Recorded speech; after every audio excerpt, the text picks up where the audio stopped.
So for the most part, I've stuck to my words this year of just reviewing mainly refurbished phones instead of going out and buying new phones and contributing to e-waste. Of course, I'm going to buy the odd new one here and there, but I'm trying to reduce it as much as possible.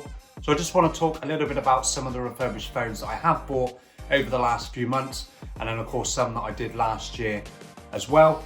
I do have some here. So the first one I want to talk about is the iPhone 10. I bought this off eBay. It's in pristine condition, literally pristine condition. I can't see a single mark on the phone.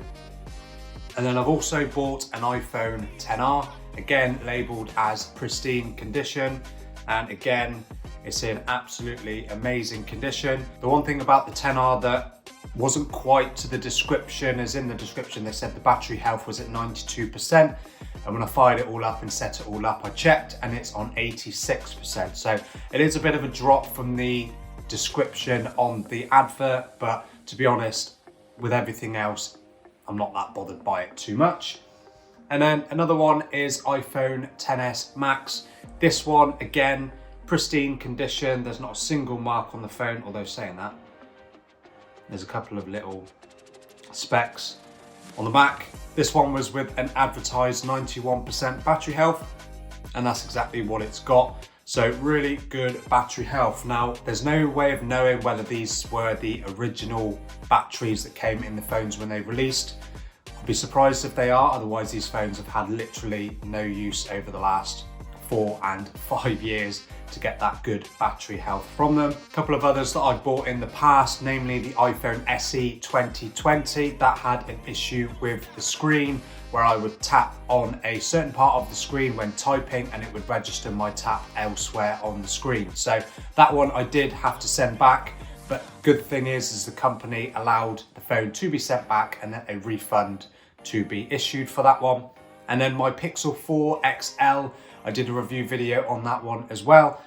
And the original Pixel 4 XL that I bought had an issue with the battery status. Whatever part of the phone is, I can't remember what it's called, wouldn't register the percentage of the battery. So there's no way of knowing how much battery you had, how long it was going to last or anything like that. So I sent that one back and I got a full refund for that one as well. That is one thing to bear in mind when you're buying refurbished phones, that occasionally, of course, you're going to get the odd issue here and there, but it's to buy them from reputable sellers that offer returns, have year warranties on them, which is what I've done with all of mine, with the exception of the iPhone 10. I did buy this off someone privately off eBay that apparently doesn't accept returns, but of course eBay have got their own returns policy anyway, but whatever.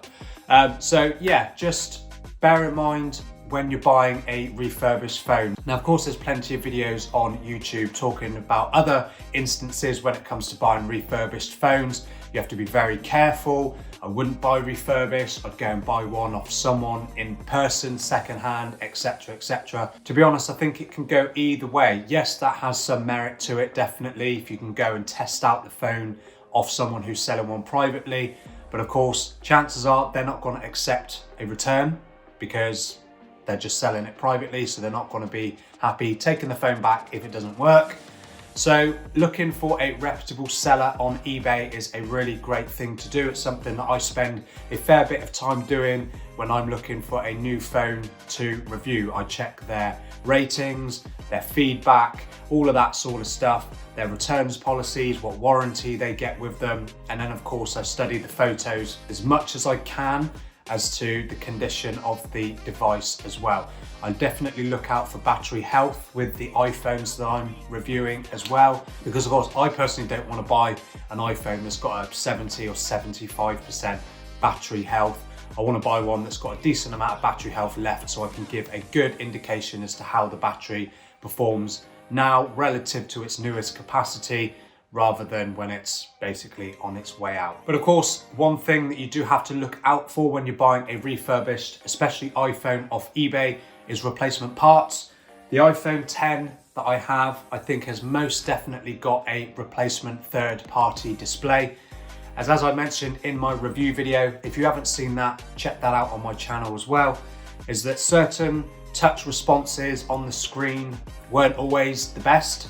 I didn't always put it down to the A11 Bionic chip inside. I think some of that has to do with the responsiveness of this replacement display. Color accuracy is different.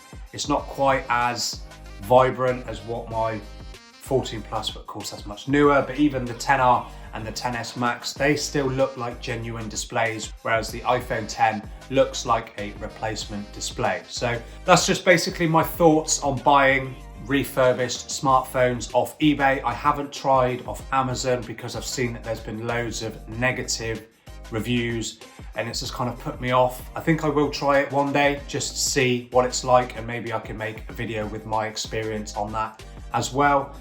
But I seem to have relatively good luck on YouTube. Now that I've said it, it's probably going to go down the pan. But yeah, I think eBay is a really great place to buy refurbished smartphones. Like I said, especially if you can find a seller with great feedback and a good returns policy as well. So let me know in the comments what you think of this video, what you think of refurbished phones in general. Did you buy one off eBay or are you considering it? I hope this video has helped your decision as to whether you're likely to buy one refurbished off eBay or not. And don't forget to subscribe to the channel so you don't miss out on my review videos of these refurbished phones, and hit a like on this video as well if you enjoyed it. And thank you for watching, and I'll hopefully see you in the next video.